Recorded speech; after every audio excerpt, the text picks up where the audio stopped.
What's up, everyone? My name is Ethan. Welcome to Splash City. If you're new, don't forget to subscribe. Did you know that 95% of the people who watch this channel are not subscribed? I would like to get that number down. That would really help me a lot. So if you are new or you watch this channel regularly and are not subscribed already, please consider hitting that button. I would really appreciate it. Without further ado, let's get on with the video for today, and that is me continuing along with my offseason breakdown series, taking a look at the Dallas Mavericks and their situation. A lot of changes in Dallas this offseason from the front office, coaching staff, expecting some big personnel changes as well. They're going to have a little bit of cap space to work with, and a couple of key free agents. So the Mavericks have a pivotal offseason ahead of them, and let's talk about it.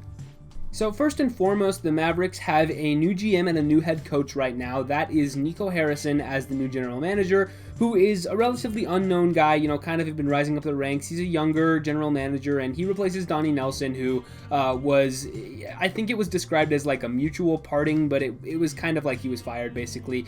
After sort of the roller coaster season that they had this year, they decided that they were going to part ways with the GM, and that Carlisle ultimately stepped down as well. So Luka was not particularly happy about the GM change, although it seems like it's going to end up being okay. I don't anticipate Luka, requesting out in his third season or anything like that.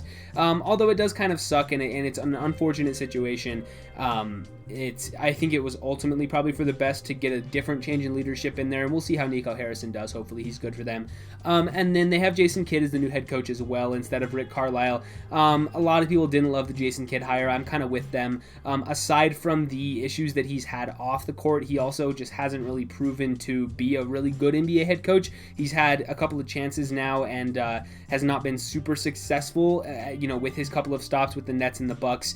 There was a reason that he was fired there. And so, he, also with the stuff that he's dealing with, I guess away from the coaching side of things, the things in his personal life that have come up over the past couple of years are not great. So I'm not a big fan of the Jason Kidd hire, but I guess that's what they want to go with, and we'll see if he's any good. Apparently he's going to have a good relationship with Luka, and they feel like they can work things out and get things right there. So we'll see how that goes. But yeah, that's really been the big story for them this offseason so far, is the changes in the leadership structure within the Mavericks organization, and all of this is ultimately to try to keep Luka happy. I know that he wasn't super happy about the GM change, but it seems like he was in favor of getting a new coach. So we'll see how this works out for them, I guess. So here is the cap sheet. First and foremost, Kristaps Porzingis on the hook for 3 more seasons. The final season of that is the player option. He is a guy who's going to be in a lot of trade rumors this offseason, given the potential rift between him and Luka. Seems like they don't like each other very much. The chemistry there on the court is not quite there, as well as off the court. It doesn't seem like they're friends. So we will see if there's a Kristaps move out there. He hasn't been the same since coming back from that injury. It makes sense for the Mavericks to make the move that they did, right? They made that kind of a risky trade for Porzingis, but everybody felt like it was kind of a worthy move at the time, given his potential that he showed as a young player and making the All-Star team at such a young age. But ultimately, he has not been very good since coming back from that ACL injury. So we will see if Porzingis can ever turn it around and get back to the player that he was a couple of years ago, but seems like he's kind of been going downhill fast, and he is only 25 years old, so maybe by the time this contract is over, he's just not very good at all anymore. We'll have to see. Is he tradable? Certainly. He's a younger guy, still with a little bit of hope. If another team wants to feel like he can potentially get back to the player that he was, maybe they'll take a chance on a trade for him. But you're not going to be getting a ton back for Porzingis, and if the Mavericks are trading him, it's likely not going to be for picks. They're probably going to want to get another guy who can help right now, given that they're trying to compete at this moment. So you can maybe trade him for another player at a decent level, all-star level, or maybe a little bit below that, but I doubt there's much value out there for him right now. Maybe you wait until next offseason. If he has a good year, then he can raise his value a little bit. Tim Hardaway Jr. is a big free agent. He is going to get a nice payday in free agency. He was also brought in that Kristaps Porzingis trade, and honestly at this point he's looking like he might be a more valuable piece to the team than Porzingis is, given the shot making that he displayed at points this season, especially in the playoffs, him being able to consistently hit 3-point jumpers, and he's been one of the key scoring options for this team, other than Luka, of course. Hardaway has been a guy who they've leaned on a lot over the past couple of years. I like him. I think that he has a role in this team long term, and I would like to see them bring him back. I don't know exactly what the number will be. A contract maybe similar to the one that he's just coming off of right now, around $17, $18, $19 million a season. I think that feels pretty fair for him, honestly. He's really played himself into that level, I think, and you can never really have too much scoring and too much shooting on the team, and that's what Hardaway is going to bring. So I would like them to bring him back. There's going to be a lot of contenders as well that are going to be interested in him. Maybe you can work out a sign and trade and get something back, who knows. But at only 29, I think he's got quite a few years left of being productive, and I would like to see the Mavericks try to bring him back. JJ Redick, 37 years old, entering free agency. Would not be surprised to see him retire. He dealt with some injury issues this year and wasn't really the same player that we've seen him be over the past couple of seasons. Getting up there in age, I think he has a nice career lined up for him in post-retirement, right? Being that he has a podcast that's popular right now, and he seems to have a knack for that. So seems like he would be okay maybe hanging it up after this season if he wants to go somewhere on a minimum, maybe 1-2 more seasons, bring some shooting off the bench for a team. I think that would be okay. Don't know if that's Dallas. They brought him in with the hopes that he would provide some spacing, but he was never really in the rotation with them and had dealt with some injuries and stuff. So Redick was okay. They got him for cheap, but I don't know if they really want to bring him back. If they do, it'll be on a minimum contract, and he probably won't play too much next season. Josh Richardson has that player option for next year. If you asked me at the beginning of the season, I would have said he'd probably turn that down and get more money in free agency, but after the rocky year that he just had, I'm not sure that he'll get that much entering the free agent market this offseason. He's 27 years old, so should be right in his athletic prime, but after the season he just had, I'm not sure that there's a team out there that's willing to pay him $12 million a season to come on the team. So maybe he picks that up and tries to prove himself this next season, earn a little bit more money for next summer in free agency. If he does pick that up, there's a chance that he's traded. I think the Mavericks are going to be willing to make some moves, but if he does decline it, enter free agency, maybe re-signs with the team on a longer term deal for less annual value, but at least he gets that security for a couple of years. Or if there's another team out there that's willing to give him a little bit more to come, I think that that's probably what he'd be looking for. So we'll see on Richardson, but a little bit of uncertainty with him, and I definitely would have thought that he would have declined that last summer if you had asked me then, but I'm not so sure about that now. Dwight Powell and Maxi Kleber, both on similar contracts there. Powell making a little bit more money, and they both have 3 years left. The third year on the Kleber one is non-guaranteed. So I anticipate both of these guys to be in trade rumors this offseason. Kleber is the better player, especially after Powell's Achilles injury that he had last year. It's kind of brought him down. Maybe another year removed from that, he'll be a little bit better this coming season, but he wasn't really great this past year. So we'll see on each of those guys what they want to do, but I will anticipate that both of them will be in trade rumors. Would not shock me at all if Powell is traded, just because it feels like they are going to make some moves this offseason to potentially get some more talent around Luka, see what they can do there. So I think Powell is probably the guy on this roster that I would say is most likely to be moved this offseason, just because of the contract number, as well as the need for them to make a move, and some of the other guys are also free agents. So we'll see on that, but if I was them, I'd hold on to Kleber and try to keep him, because I do think he's a good player and he fits well with what they do. Whereas Powell, I think, is definitely a more tradable player. He might have a better role somewhere else. Luka is there. He is going to get his extension this offseason. He's eligible for that rookie max extension, which he will get. There's the weirdos on Twitter who are like, no, they're not going to give it to him because he wants out and he's mad at the organization and he wants to be traded. It's not going to happen this season, guys. If Luka wants to be traded, it might happen in 3 or 4 years or 5 years when that contract gets closer to expiring, that extension, but it's not going to happen anytime soon. There could always be the last-ditch resort of a player taking the qualifying offer following their rookie deal and then entering free agency that way, which is a kind of a doomsday scenario, and the player is sacrificing a lot of money to do that, but that could technically be the route if he really wanted out of Dallas, but I don't think we're to that point. Clearly, he was at least a little bit upset with the organization, but I don't think it's anything that's going to be worth, completely blowing up the relationship over. So Luka's going to sign that rookie extension this offseason. It's going to be for the max, and I expect that he will remain with the Mavericks at least for the next 4 or 5 seasons. And then if things are going really badly by then, we can reassess. But we can reassess then. But players that are drafted so highly and are this good right away, the team is going to do everything they can to keep them, and Luka is absolutely no different.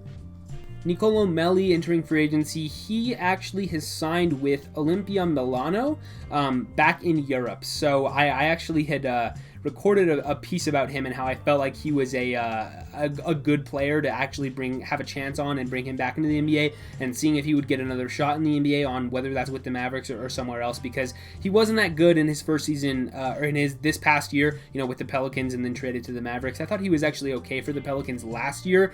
He played a solid role for them, but looks like he's going back overseas as of July 9th. So just about a week ago, he did sign back overseas with Olimpia Milano. So looks like he will not be returning to the NBA this season. Maybe we'll see him pop back up in a couple of years, but that might be it for Nico Melli in the NBA. And then Willie Cauley-Stein and Dorian Finney-Smith, both on similar contracts, one more season at about $4 million. Those could be throw-ins to a trade. If you have to trade like Dwight Powell or Josh Richardson and you don't have enough money, throw those guys in there, kind of make up the difference there. And that could be something they would do. I would think Cauley-Stein would be the guy more likely to be thrown into a trade, just because I think Finney-Smith is more valuable to this team right now. I think he does some more things for them on the court, a versatile defender, 3-and-D type player for them. So Finney-Smith is, I think he's actually valuable on that $4 million. I think he's probably worth more than that on the open market right now. So it's a fair value contract, and I would like to see them keep him around, but Cauley-Stein could be a guy that would definitely be thrown into a trade. And I think outside of Dwight Powell, he would be the other guy that I would peg as a likely trade candidate. The two of them, potentially package them together with some picks and see what you can get out there. But that's going to be what I'm looking at for those two. Then we have Boban Marjanovic entering free agency. He is actually, I think, a guy that they should keep. Everybody loves Boban, right? He's one of the funniest guys in the league. He's very, just a big, nice guy. He's nice to the reporters always. He's always funny and making jokes with everybody. So I like Boban a lot. Everybody loves Boban, right? Of course, you have to. He's one of the most universally beloved NBA players, I feel like. So I would like to see them bring him back. Not for those reasons, obviously. I mean, that's all a plus, having a guy that everybody likes, but also for the on-the-court stuff. I think that he plays a very specialized role for them, right? I kind of talked about this with Taco Fall when I did the Boston Celtics video a couple of weeks ago, but having a guy that big in a very specialized role, whether that's defending another team's very big center or defending an inbound pass, or, when you know that you need to protect the rim on a certain play, you insert him in there and he can kind of play that role. And he's good in short spurts, right? Maybe good for 10, 15 minutes a game in certain matchups. I think it's a nice thing to have in your back pocket. So we'll see if they keep Boban back. I think there would be some other teams out there that are interested in him on a minimum contract, so we'll see about Boban, but I would like to see the Mavericks bring him back if I was them, but I think there's going to be some other teams out there that are interested, so we'll see on that. Trey Burke was brought in for the bubble for the Mavericks, and he was awesome in the bubble and in the playoffs for them. He had some big moments in that series against the Clippers last year, not this past season, but the year previous in the bubble. And he has 2 more years on this contract, one more and then a player option for the second season. So we'll see if he ends up being brought back or if they trade him. I would not be shocked to see him thrown into a trade as well. It might have been sort of a flash in the pan type thing for him in the bubble, and he wasn't as good this past year. There is some upside with Trey Burke, microwave scorer off the bench type guy, but who knows how consistent he's going to be at that, and that's really going to be the main issue for him. So I would not be shocked to see him traded as well, although I think that if he comes back, maybe he ends up having a better season this year than he did the previous. We don't know on him, but at only $3 million is really not the end of the world either way. But again, that is a number that could potentially be thrown into a trade to make some money work if you have to make up a little bit extra. And then Josh Green is finishing up his rookie season, didn't play much, was drafted mid-first round, and still has obviously some potential. There's a reason he was drafted so highly, but his rookie year was not super promising, just considering that he wasn't really able to get on the floor. So hopefully he has an expanded role in year 2, because if you can't really get on the floor in 2 years, that's generally not a good sign for your NBA career. So hopefully for him, he's able to get on the floor this season and show what he can do, because by year 2, you should at least be able to play some sort of role on a team, and we'll see for Josh Green. And then Jalen Brunson has a non-guaranteed deal for next season. I fully expect them to guarantee that to bring him back. He is a very valuable piece to this team. I believe he's eligible for a rookie extension, if I'm not wrong, entering the final season of his rookie contract. So maybe they do sign him this offseason. I think he's worth quite a bit of money. I believe he will actually be unrestricted after this coming year. So I'm not entirely sure on the rule on rookie extensions. Maybe he's eligible, maybe he's not. But regardless, he's going to get himself a nice payday following this season here.